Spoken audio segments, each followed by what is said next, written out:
Es un gusto volvernos a comunicar. Damos gracias a Dios por la vida de cada uno de ustedes y vamos a hacer una oración antes de dar inicio al mensaje de la palabra de nuestro Dios. Padre, te damos gracias por esta semana de bendiciones, por el cuidado que has tenido para con nosotros. Gracias, mi Señor, por tu fidelidad, gracias por la provisión que has hecho. Gracias, Señor, porque eres bueno, poderoso y soberano. Y permítenos en esta tarde estudiar tu palabra, entenderla, creerla, Señor, y aplicarla a nuestra vida para que podamos glorificarte en todas las cosas. Señor, oramos rogando que nos des un corazón limpio, que perdones nuestras ofensas y que tu Espíritu Santo nos llene, Señor, y podamos vivir vidas conforme a tu voluntad. Y gracias, Padre, porque nuestra esperanza eres tú, el Dios vivo. Gracias en el nombre de Jesús. Amén. Antes de dar inicio, mis hermanos, quiero dejarles dos tareas para las próximas 2 semanas. Así es que tome nota y lápiz, papel y lápiz, y tome nota. Y le voy a pedir que lea durante estas próximas 2 semanas, cada quien a su debido ritmo, como guste, el Salmo 119.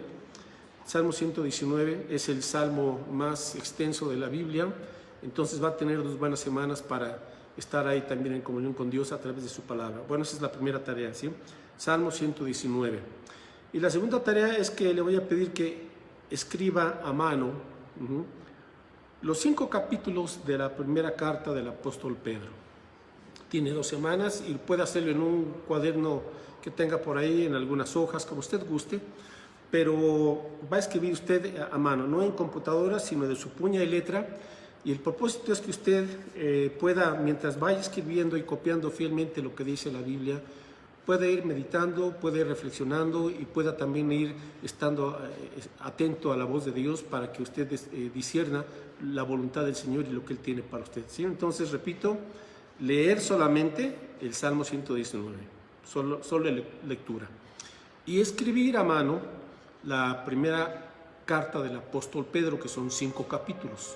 Los 5 capítulos, tiene 2 semanas entonces para escribirlo, y yo le aseguro que va a ser un gran tiempo de bendición. Estamos acostumbrados a escuchar mensajes, sermones, y está bien, y ahorita se están escuchando muchos mensajes a través de internet, pero usted también tiene que aprender a autoalimentarse, y usted tiene la Biblia, así es que de manera directa escuche la voz del Señor, y qué mejor que escribirla. Bueno, ahora sí, mis hermanos, vamos a ver el tema titulado Reactiva tu vida cristiana, reactiva tu vida cristiana, y vamos por favor a buscar en la primera carta del apóstol Pablo a Timoteo, segunda de Timoteo capítulo 1, la segunda carta del apóstol Pablo a Timoteo en el capítulo 1, y este mensaje quiero compartirlo por un lado por el asunto de todavía estos tiempos que estamos enfrentando, estos tiempos especiales, ¿verdad? En donde tenemos que estar confinados la mayor parte del tiempo en nuestra casa, y ya después vamos ya casi para 60 días, entonces sí comienza a hacer efecto en algunas personas, ¿verdad? Provocar a veces cansancio, aburrimiento, desánimo, depresión, etcétera, y cierta afectación emocional y a veces hasta espiritual también. Entonces es un buen tiempo para entender que tenemos que aprovechar inclusive estos momentos. ¿Sabe usted, en la Escritura los hombres de Dios tuvieron que atravesar diversas épocas de confinamiento, y algunos no precisamente en su casa, ¿verdad?, sino en el desierto, a veces en la cárcel, y este era el caso del apóstol Pablo. Pablo está escribiendo aquí su última carta, la segunda carta de Pablo a Timoteo. Fue su última carta. Él ya sabía, el Señor le había revelado que estaba a punto de morir, ya tenía poco tiempo. Entonces Pablo tenía una gran carga. ¿A quién le iba a encomendar el Evangelio? Y él, se lo encarga principalmente a su discípulo amado, que era Timoteo. Entonces Pablo, con esa preocupación y con esa carga, le escribe esta carta, pero también Pablo, a pesar de que ya era un hombre grande de edad, lo vemos aquí escribir esta carta con un gran vigor espiritual, con una gran confianza. Obviamente hay una tensión porque él está a punto ya de morir, ¿verdad?, de partir con el Señor. Pero en estas últimas palabras él le encarga a su discípulo el Evangelio para que él lo predique y lo viva de manera fiel. Entonces Pablo tenía, por decirlo así, ¿verdad?, la pila bien cargada, pero Timoteo, su discípulo que estaba afuera, pues él era un hombre, un joven, era joven, pues tenía muchos temores todavía, y sobre él ahora esta carga que se le estaba encomendando, esta gran tarea. Entonces obviamente Timoteo tenía temor, tenía cierto desánimo y sentía como que quizás se le venía el mundo encima. Así es que Pablo le da palabras de ánimo y de inspiración y de empuje y de impulso para que Timoteo no desmaye, ni se canse, ni se desanime, sino que al contrario siga adelante.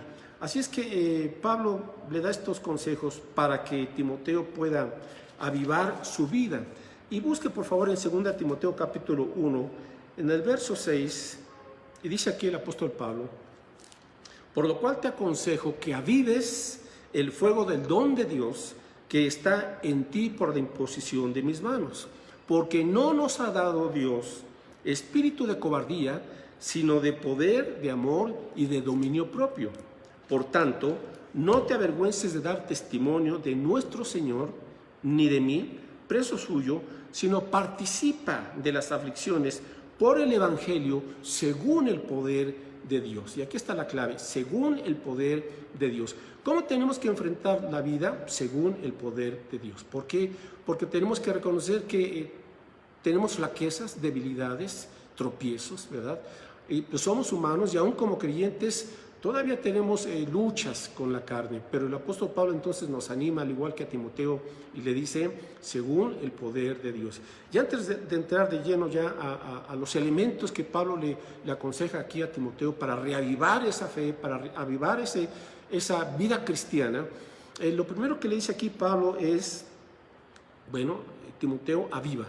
Diríamos nosotros, reactiva tu vida cristiana. Hoy se está usando mucho esta palabra, reactiva. Por la misma crisis, ¿verdad?, de salud, etcétera, pues los economistas se están dando cuenta de que se necesita reactivar la economía, es decir, ponerle marcha, echarla a andar para evitar complicaciones. Entonces, en la vida cristiana, mis hermanos, también tenemos que usar este punto, reactivar. ¿Pero qué tenemos que reactivar los cristianos?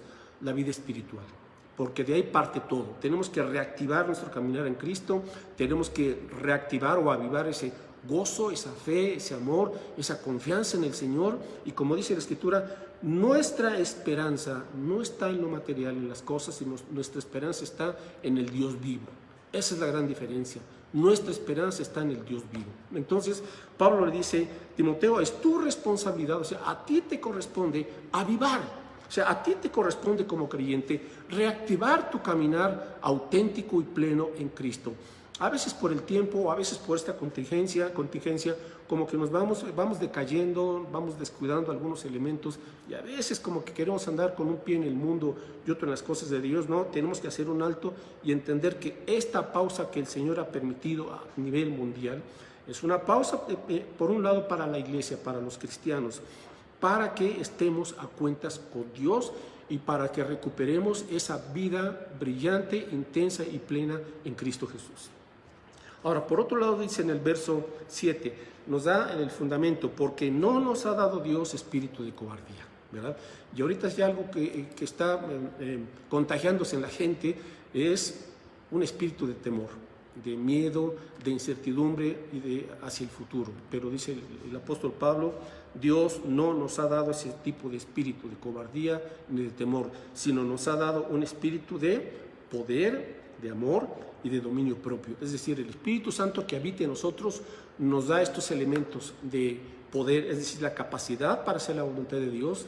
Su Espíritu Santo nos da también el amor para enfrentar la vida sin temor, y nos da también el dominio propio o la templanza para no avergonzarnos de dar testimonio de Cristo Jesús.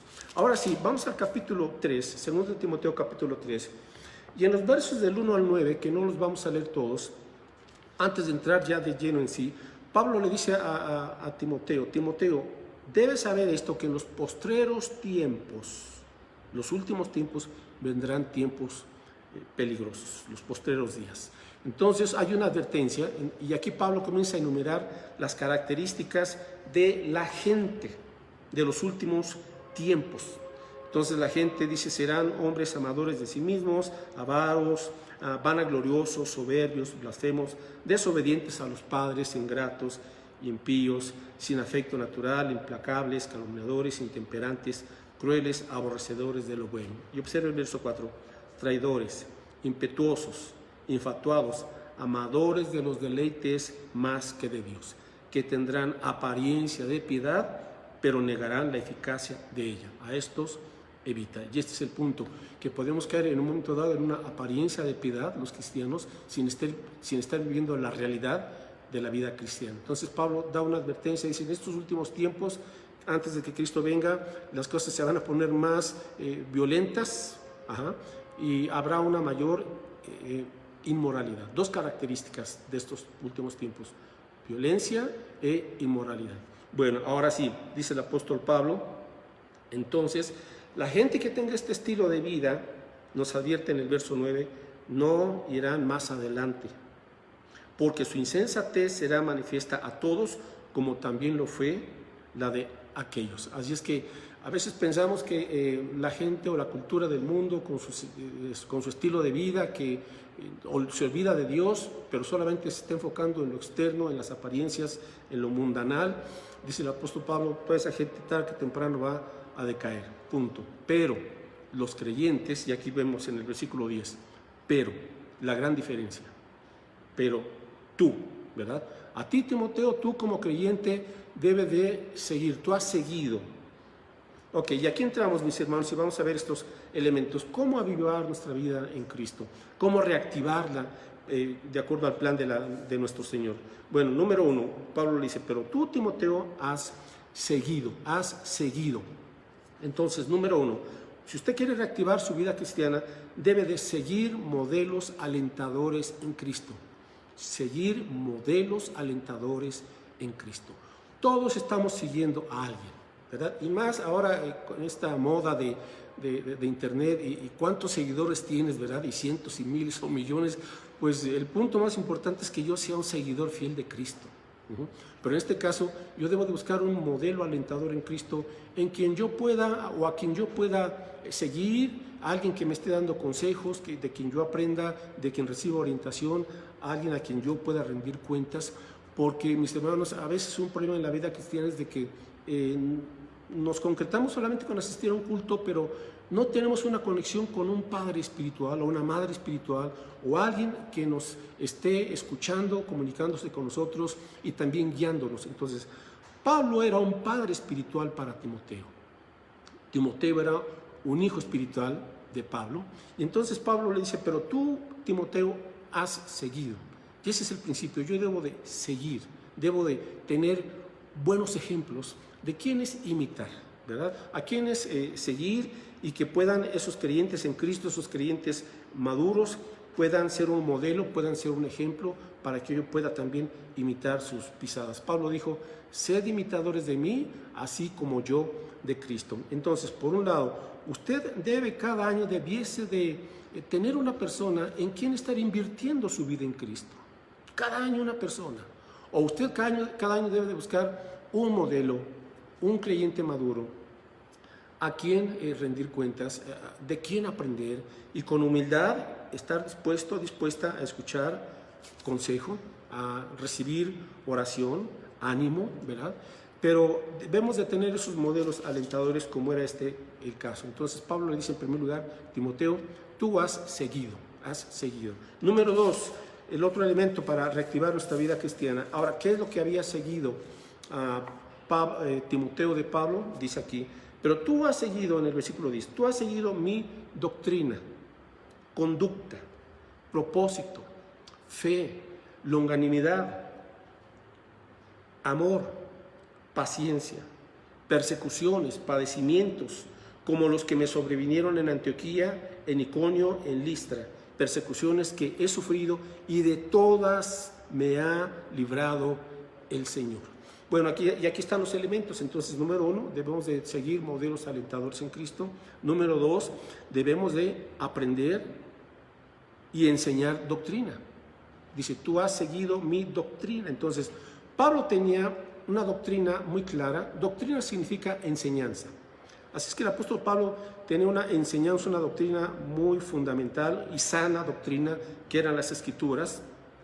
¿Y por qué es importante que usted como creyente tenga doctrina o enseñanza? Porque la enseñanza bíblica le va a dar a usted la cosmovisión o la visión de cómo Dios ve el mundo y la vida. Hay muchas filosofías, hay muchas corrientes, hay muchas ideas en donde el mundo le plantea a la gente sus estilos o formas de vivir, pero obviamente que todo eso está fuera del plan bíblico. Entonces la mejor manera es entender la mente de Cristo y es poder ver las cosas como Dios la ve, como Dios las ve. Si usted ve el mundo como Dios ve el mundo, ¿y de dónde va usted a aprender eso? De la Biblia. Cuando usted aprende doctrina, entonces usted va a tener la cosmovisión correcta de lo que es la vida, de quiénes somos, por qué estamos aquí, a dónde vamos. ¿Qué doctrinas? Por ejemplo, quiero dar unos breves ejemplos. Bueno, usted tiene que aprender la naturaleza y los atributos de Dios. ¿Quién es Dios?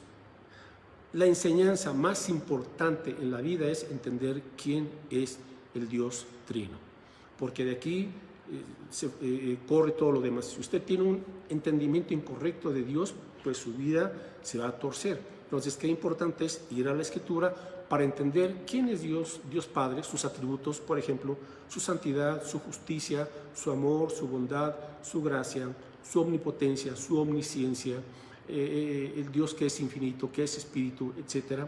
Entender la naturaleza de Dios Padre, entender la naturaleza y la persona y la obra de Cristo Jesús. ¿Quién es Cristo Jesús? Cuando entendemos que Él es Dios encarnado, que Él vino a dar su vida por nosotros en la cruz del Calvario, que Él vivió una vida perfecta en obediencia al Padre y que Él murió y resucitó por nosotros, entonces surge en el creyente esa confianza y ese amor y esa gratitud. Entonces, qué importante es conocer quién es Cristo, qué importante es conocer también la doctrina del Espíritu Santo. Dios Espíritu, que es quien habita en nosotros, el Consolador, el Espíritu Santo, que es quien nos da la capacidad para obedecer a Dios, quien nos guía día a día, quien nos consuela, ¿verdad? Y máximo en estos momentos, mis hermanos, todos necesitamos consuelo, y qué mejor que el consuelo, que el Espíritu Santo está para animarnos, para alentarnos, para traernos esperanza, para llevarnos siempre a confiar en el Padre. Esas funciones del Espíritu Santo. Entender, por ejemplo, qué es el hombre, eso está en la Biblia. ¿Cuál es el principal problema del hombre? Bueno, su pecado y su rebeldía contra Dios, y de ahí entender la forma en que Dios nos ha creado para poder buscar en Dios la solución. La doctrina, por ejemplo, para la familia. Hoy que las familias están tan desorientadas y son tan disfuncionales, tenemos que regresar al patrón bíblico, sencillo, y es entender el rol que Dios ya le asignó al varón, a la mujer y a los hijos. Y no salirnos de ahí. El mundo nos va a traer otras propuestas bien torcidas o muy atractivas o muy a nuestra conveniencia, pero la única manera en la cual una familia o un matrimonio va a sostenerse y salir adelante es aplicando el rol que Dios diseñó específicamente para el varón, para la mujer y para los hijos. Entonces, eso es también doctrina. ¿Cómo solucionar el problema principal, que es el pecado? Bueno, lo vemos en la Escritura. La salvación que Dios da, que es la única forma de poder vencer al pecado, a la muerte, es a través de la salvación en Cristo Jesús, que no es por obras, es por gracia, mediante la fe en Cristo Jesús. ¿Cuál es su perspectiva de la muerte? La gente no sabe o tiene conceptos muy erróneos, pero cuando vamos a la Biblia nos enseña que solamente hay dos destinos eternos: la condenación o el cielo, el infierno eterno o un cielo eterno en la presencia de Cristo. Y finalmente, en este punto de la doctrina, ¿por qué tenemos que aprender doctrina y enseñar doctrina? Porque la doctrina nos da a nosotros los fundamentos espirituales, son los fundamentos. Dice el Salmo 11 que sin fundamentos, si no hay fundamentos, ¿qué ha de hacer el justo? Entonces, de la Biblia tomamos los fundamentos espirituales, es decir, los valores en todos los aspectos, y de la Biblia recibimos también sabiduría y las convicciones para mantenernos firmes. Así es que ahí tenemos este punto. Para reactivar nuestra vida es regresar a la palabra, a aprender la Escritura y enseñar a otros más la palabra de Dios. Ok, número 3, dice el apóstol Pablo: pero tú, Timoteo, has seguido no solamente mi doctrina, sino también mi conducta. conducta. Entonces, si estamos teniendo la sana doctrina se va a evidenciar en una sana conducta, es decir, en un comportamiento adecuado. ¿Qué consiste esta conducta digna del Evangelio? Bueno, tiene que ser un buen comportamiento, un buen testimonio. Usted sabe, la gente hoy pues está desatada, ¿verdad? Y lucha mucho con sus comportamientos y no le importa ya dónde está, se comportan de una manera ofensiva, en primer lugar, hacia Dios. Y nosotros corremos el riesgo de querer imitar esos comportamientos que están evidenciando que no tienen temor de Dios. Como cristianos, nuestra vida en Cristo tiene que ser digna del Evangelio. Tiene que ser una buena conducta en Cristo, es decir, tener un buen testimonio. Evitar la hipocresía, es decir, la doble vida. A veces tenemos una vida en el trabajo, otra vida con los amigos, otra vida en casa, otra vida en la iglesia. No, eso no es. Una sola conducta en Cristo, una buena conducta en el Señor, una conducta digna del Evangelio, para no dejarnos influenciar por el mundo. Una vida santa, una vida que adorne el Evangelio, es decir, una vida que está siendo transformada por el poder de Dios en la medida en que usted fija sus ojos en Cristo y por el poder de la palabra del Espíritu Santo, su vida va siendo transformada. O sea, tiene que haber fruto. Mucha gente se está engañando, piensa que son cristianos, pero viven como el mundo. Entonces, no se engañe. El árbol bueno da buenos frutos y el árbol malo da frutos podridos. Así es el asunto. Así lo dijo Jesús en Mateo 7. Entonces, no nos engañemos pensando que, pues sí, asisto a la iglesia, pero mi vida niega completamente que tengo temor del Señor. Quien tiene un sano temor del Señor, un respeto y busca honrar a Dios, su conducta va a evidenciarse en todas partes de la misma manera. Así es que, ¿cómo está su conducta en Cristo? ¿Hay alguna hipocresía que usted tenga que confesar ante el Señor y arrepentirse y abandonar? Entonces, es un buen tiempo, mis hermanos, para que nuestra vida en Cristo se reactive. Y esta es la lucha con algunos creyentes, su comportamiento, su conducta. A veces quieren expresarse y hablar como el mundo, deleitarse en el pecado, esas cosas ya no. Ahora nos deleitamos en Cristo y en su palabra. Ok, número 4, continúa diciendo el apóstol Pablo en el versículo 10, pero tú has seguido mi doctrina, mi conducta, mi propósito. Si usted le pregunta a la gente cuál es su propósito en la vida, pues mucha gente no tiene un propósito. Otros tienen propósitos, pero son los propósitos equivocados. Están poniendo la escalera de su vida en la pared incorrecta. Entonces, ¿cuál es el propósito impulsor, el propósito supremo? ¿Por qué Pablo era incansable? Tenía siempre esa energía, ese gozo, esa gratitud. Pablo era un luchador en la fe. Él dijo, he peleado la buena batalla de la fe. ¿Qué es lo que hacía que Pablo siguiera siempre adelante a pesar de toda la oposición del mundo, de Satanás y de quien sea? Porque Pablo tenía el gran propósito impulsor. Y es lo que debemos de tener en nuestra vida, es tomar o asumir el propósito de Dios, no inventar un propósito, ya Dios lo estableció. Ahora, ¿cuál es ese propósito impulsor que usted debe tener en su vida para que cuando venga lo que venga, usted siga adelante? Bueno, el propósito impulsor del creyente, y en este caso de la vida del apóstol Pablo, él nos lo da a conocer aquí por lo menos en 2 pasajes. Aparte, por favor, ahí en Timoteo. Y vamos a la segunda carta a los Corintios. Segunda a los Corintios, capítulo 5, versículos 14 y 15. Segunda de Corintios 5, versos 14 y 15, y dice aquí, porque el amor de Cristo nos constriñe, o sea, nos impulsa, nos empuja o nos motiva, esa es la idea, el amor de Cristo, pensando esto, que si uno murió por todos, luego todos murieron. Y por todos murió para que los que viven ya no vivan para sí, sino para aquel que murió y resucitó por ellos. Y aquí está el gran propósito impulsor en la vida de un cristiano, y es el amor de Cristo. Haga usted del amor de Cristo su razón de ser. Algunas personas pueden decir, bueno, con Pablo decía, para mí el vivir es Cristo y el morir es ganancia. Pero hay muchas personas que dicen, para mí el vivir es el deporte, para mí el vivir son las distracciones, para mí el vivir es el trabajo, para mí el vivir son las amistades, para mí el vivir es la familia. Y hermanos, nuestro vivir, lo único eterno y estable y permanente es Cristo. Para mí el vivir es Cristo. y el morir es ganancia. Y en Romanos 14, por favor, Romanos 14, los libros anteriores, Romanos 14, verso 7, igual el apóstol Pablo vuelve a señalar el propósito impulsor en la vida de un cristiano.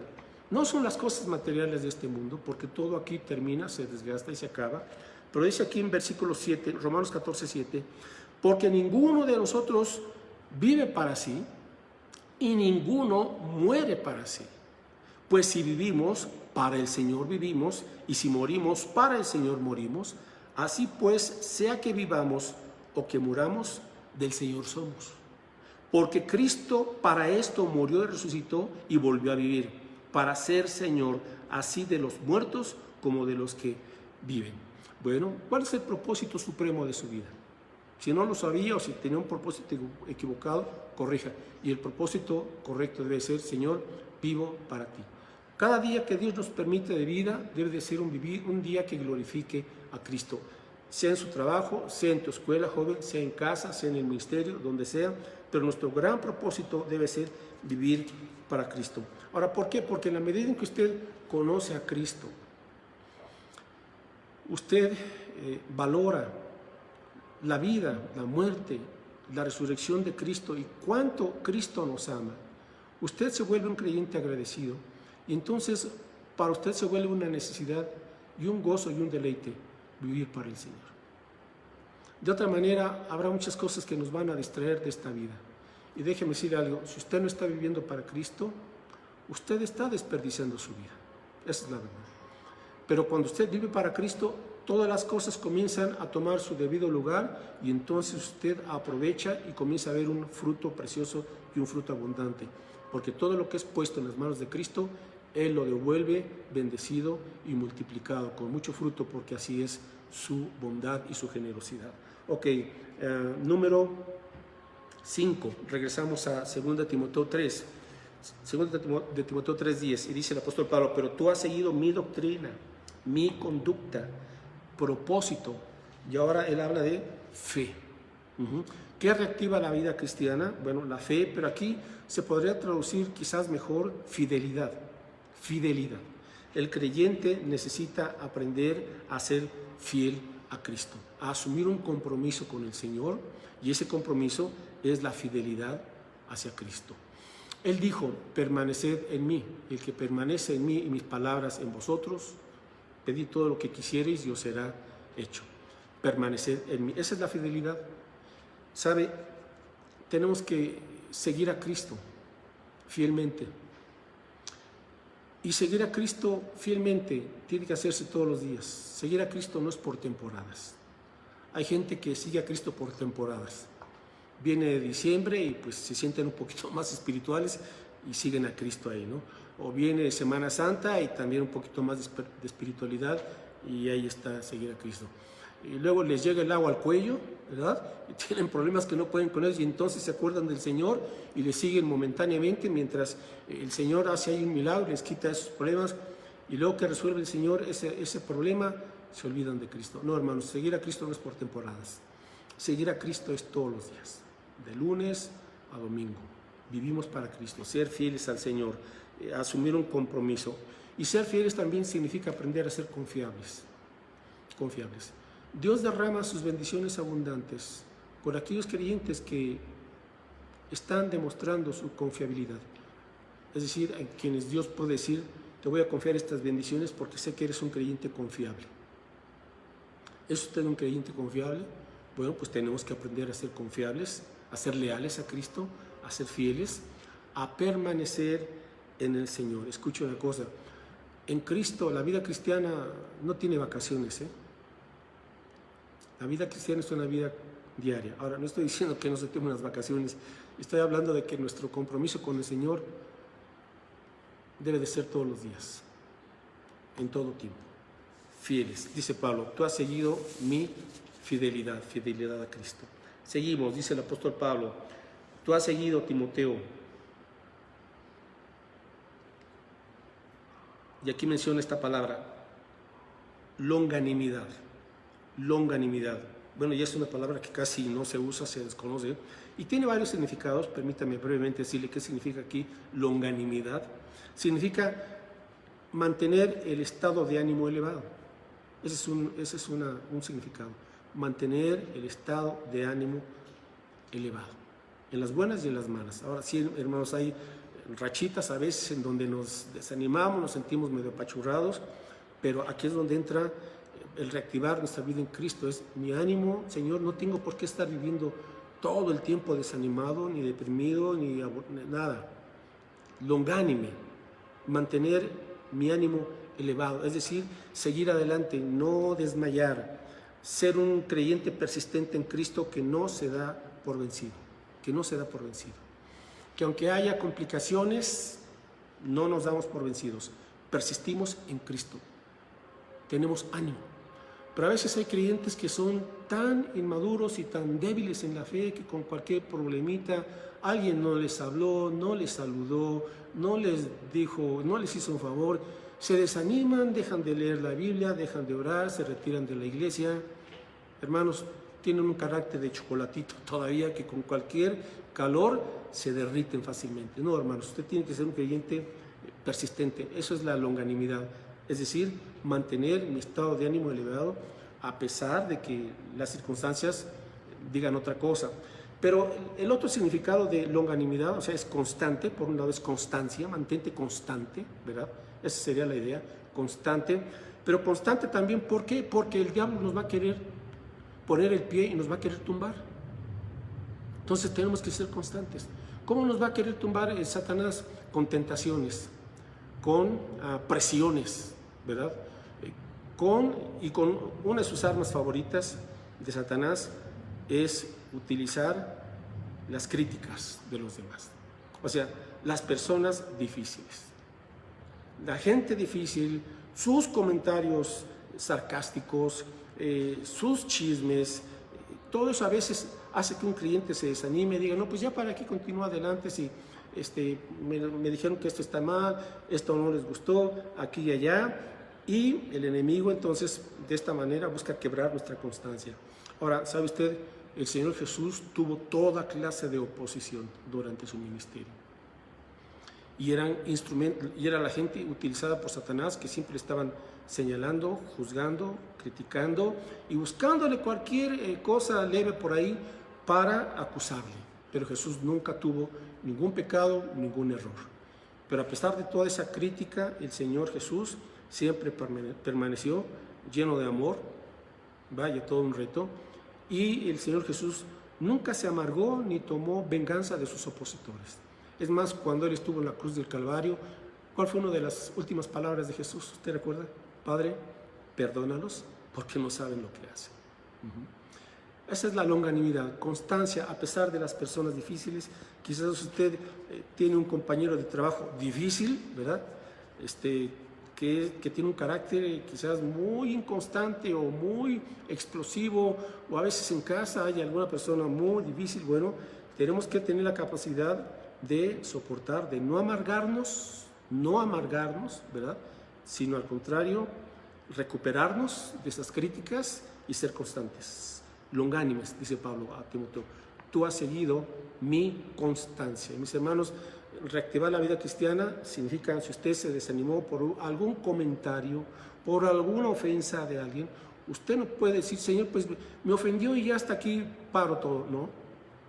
Porque el Señor sin duda le respondería, ¿murió Él por ti en la cruz del Calvario? ¿No? Entonces, no dejes que nadie te desanime, no dejes que nadie trate de impedir que sigas adelante en tu constancia en Cristo.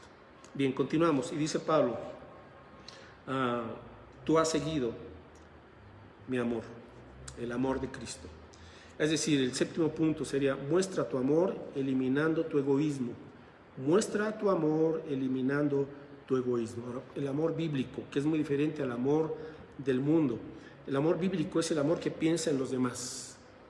Es el amor que no solamente está pensando en uno mismo. Hay gente que es todavía, a pesar de los años que pueda tener, hay gente muy egoísta, y siempre están pensando en ellos mismos y quieren que todo gire alrededor de ellos. Pero ya un creyente maduro tiene que entender que el universo no gira alrededor de nosotros. que se trata de Dios, no se trata de nosotros, ¿verdad? Y que si amamos, entonces tenemos que buscar el bien de los demás, pero ¿qué es el bien para los demás? Bueno, déjenme decir en primer lugar lo que no es el bien que algunos piensan. El amor no apapacha el pecado. El amor no solapa la irresponsabilidad. Eso no es amor. Si usted tiene un amor bíblico, usted, porque ama a esa persona, usted va a impulsarla y ayudarla para que esa persona no se estanque en su pecado ni en su irresponsabilidad, sino para que esa persona siga hacia los caminos de Dios, crezca en santidad. Eso es buscar el bien de los demás. Que el amor que Dios nos da, que es un amor intencional ahora, no es el amor sentimental, sino el amor bíblico es un mandamiento. Jesús dijo, esto os mando, un nuevo mandamiento os doy, que os améis unos a otros. Y ese amor es lo que entonces hace en nosotros que crezcamos, que vayamos adelante, que no nos conformemos con nada que sea malo, sino, y también para con los demás, que no se estanquen, ¿verdad?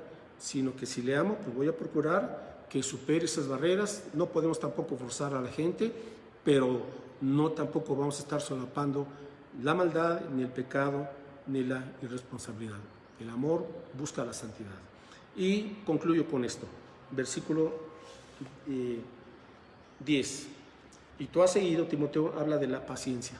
Versículo 11, paciencia. ¿Paciencia para qué o en qué? Porque Pablo recibió persecuciones. Dice aquí, padecimientos, como los que me sobrevinieron en Antioquía, en Iconio, en Listra, persecuciones que he sufrido y de todas me ha librado el Señor. Entonces, Pablo menciona aquí algo que es parte de la vida cristiana, y hermanos, es entender que a veces habrá sufrimiento. Así es. Aunque todos queremos evitar el dolor y el sufrimiento, pero por la causa de Cristo, a veces habrá, hermanos, quien nos va a ofender, quien nos va a perseguir, quien nos va a presionar, pero es parte de. Y recuerde que Dios, más que nuestra comodidad, busca que nuestro carácter sea edificado, sea santificado. Pero aquí tenemos la promesa de Pablo. Y de todas esas persecuciones, aflicciones y padecimientos y sufrimientos, dice Pablo, de todas me ha librado el Señor. Qué promesa tan hermosa. Entonces, atravesaremos tiempos difíciles, sí, pero dice el apóstol Pablo, a fin de cuentas, Dios nos sacará adelante. Dios nos librará de ellas, es decir, Dios nos dará siempre una salida para que podamos nosotros seguir adelante. Déjenme preguntarle, ¿está usted dispuesta a salir de su comodidad y sufrir por la causa de Cristo? ¿O no? O solamente quiere bendiciones, pero no quiere ningún compromiso, no quiere servir al Señor, no quiere sufrir por el Señor. Bueno, pues tiene que cambiar eso, porque la vida cristiana se reactiva cuando aprendemos ya a servir y a pagar un precio en tiempo, en recursos, en aguantar gente, en aguantar situaciones, pero por la causa de Cristo bien lo vale. Mis hermanos, Cristo sufrió todo por usted, todo, lo que no se imagina, lo aguantó, lo sobrellevó, lo sufrió y le amó tanto a usted que llegó el punto de ir a la cruz y de ser separado de esa comunión perfecta con su Padre. ¿Por qué? Porque le amaba a usted. Y ahora nosotros, en respuesta, pues ¿qué podemos decirle a Cristo sino, Señor, aquí está mi vida, he decidido seguir a Cristo, no vuelvo atrás, no vuelvo atrás. Y en conclusión dice en el verso 14 el apóstol Pablo, bueno, el 13, otra vez vuelve a hacer esa comparación, o ese contraste, mas los malos hombres y los engañadores irán de mal en peor, engañando y siendo engañados. Hay gente que es muy astuta, tiene mucha palabra, tiene muchas ideas del mundo, pero a fin de cuentas es gente que está engañando, busca sacar algún provecho, pero dice el apóstol Pablo, esos engañadores irán de mal en peor. Y yo no creo que usted quiera ir de mal en peor, ¿verdad? Yo creo que usted quiere ir mejorando en todas las cosas en Cristo. Y ahora sí el versículo 14 dice Pablo, pero persiste tú en lo que has aprendido. ¿Cuántos de ustedes ya se quedaron a mitad de camino? Están en la banca.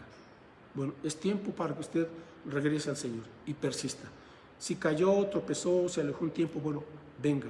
Dios en su misericordia le invita a usted para que venga al trono de la gracia, encuentre el perdón del Señor, el ánimo, el poder y la fortaleza de Cristo para que usted persista en lo que ha aprendido y su vida cristiana se reactive y recupere ese gozo, esa paz, ese poder espiritual y esa fe que solamente Cristo nos puede dar. Vamos a orar, mis hermanos. Padre, te damos gracias por tu palabra. Gracias porque, Señor, tú conoces nuestro sentir, nuestras emociones, lo que pensamos y a veces en nuestras luchas, particularmente en estos tiempos, Señor, difíciles, pero tú has prometido estar con nosotros porque nos has dado espíritu, tu Espíritu Santo, que no es un espíritu de cobardía ni de temor, sino que tu Espíritu Santo es un espíritu de poder, de amor y de dominio propio. Y nos animas, mi Señor, para avivarnos, para reactivar nuestro caminar en Cristo. Nos animas, Señor, y nos impulsas para vivir según el poder del Evangelio, no de nuestras fuerzas en la carne, sino dependiendo siempre, Señor, de tu fortaleza, de tu gracia, de tu presencia. Gracias, Dios, porque nos das la oportunidad de seguir adelante y de si en un momento dado, Señor, tropezamos, nos desanimamos o nos alejamos, Señor, tu Espíritu Santo nos redarguye y nos guía y nos instruye y nos consuela para que busquemos, Señor, el trono de tu gracia, a fin de que, Señor, encontremos ayuda, encontremos tu misericordia. Y, Señor, tú eres santo y también eres bueno. Y tú conoces si nuestro caminar ha sido fluctuante, no ha sido fiel, pero, Padre, pues queremos ponernos a cuentas contigo para que el gozo, la santidad, la fe, la esperanza abundante que hay en Cristo, Señor, y su paz vuelvan a fluir abundantemente desde nuestro corazón por tu presencia y podamos, mi Dios, enfrentar estos tiempos presentes y lo que venga en el futuro con la esperanza puesta en ti, porque tú eres el Dios vivo, Señor. Todo lo demás se acaba, pero tú no, Señor, porque eres eterno. Y caminamos con esa confianza y nos entregamos con esa confianza y esa dedicación a ti, Padre Santo, y pedimos que uses nuestras vidas para glorificarte y para compartir tu palabra. Gracias, Padre Santo. Oramos que esta semana nos ayudes para que vivamos, Señor, con gozo, con una renovada dedicación, una renovada fe, un renovado compromiso, Padre eterno, y sigamos adelante fielmente en el nombre de Cristo y para tu gloria hoy y siempre. Gracias, Padre Santo, en el nombre de Jesús. Amén, Padre. Dios les bendiga, hermanos.